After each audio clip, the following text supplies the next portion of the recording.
அடுத்ததாக ஒரு அண்மை செய்தி பார்க்கலாம்.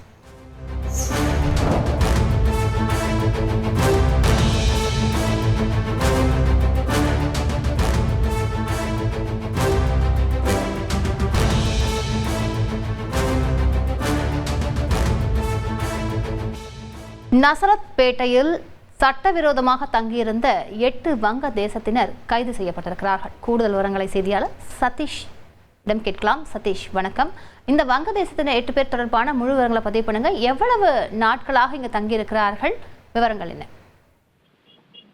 ஆவடியில் உள்ள ரவுடிகள் ஒழிப்பு பிரிவு போலீசார் நசரத்பேட்டை பகுதியில் ஒரு வழக்கு விசாரணைக்காக சென்ற போது அங்கு சந்தேகத்திற்கரமாக ஒரு வீட்டில் இருந்த நபர்களை பிடித்து விசாரித்த போது அவர்கள் வங்கதேச நாட்டை சேர்ந்தவர்கள் என்பது அதிர்ச்சியூட்டும் தகவல் வெளியானது. இதையடுத்து அவர்களை பிடித்து விசாரித்த போது எந்தவித ஆவணங்களும் இன்றி சட்டவிரோதமாக இந்த பகுதியில் உள்ள ஒரு வாடகை வீட்டில் கடந்த சில மாதங்களாக இங்கு தங்கி இருந்ததும் தெரிய வந்தது. இவர்களை கைது செய்து நசரத்பேட்டை போலீசாரிடம் ஒப்படைத்தனர். நசரத்பேட்டை போலீசார் விசாரணையில் இவர்கள் சுமார் 6 மாதங்களுக்கு மேலாக இங்குள்ள வாடகை வீட்டில் தங்கி சாலையோரத்தில் உள்ள பொருட்களை சேகரித்து கடையில் போட்டு தொழில் செய்து வந்தது தெரிய வந்தது.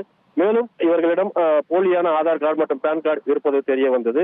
வங்கதேச நாட்டில் இருந்து கடற்கரை ஓரமாக நடந்து வந்து மேற்கு வங்கத்திற்கு வந்து அங்கிருந்து ரயில் மூலம் சென்னைக்கு வந்தது தெரிய வந்தது. தொடர்ந்து 6 மாத காலங்களாக இந்த பகுதியில் வாடகை வீட்டில் தங்கி வசித்து வந்ததும் இவர்களுக்கு வாடகைக்கு விட்ட வீட்டின் உரிமையாளர் யார் என்பது குறித்தும் நசரத்பேட்டை போலீசார் விசாரணை மேற்கொண்டு வருகின்றனர்.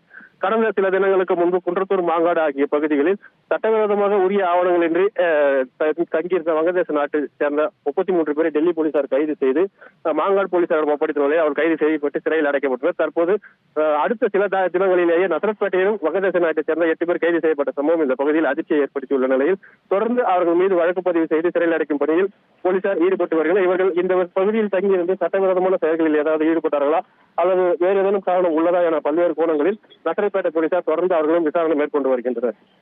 விரிவான விவரங்களுக்கு நன்றி சதீஷ்குமார். செய்திகளை உடனுக்குடன் தெரிந்து கொள்ள உடனே சப்ஸ்கிரைப் பண்ணுங்க.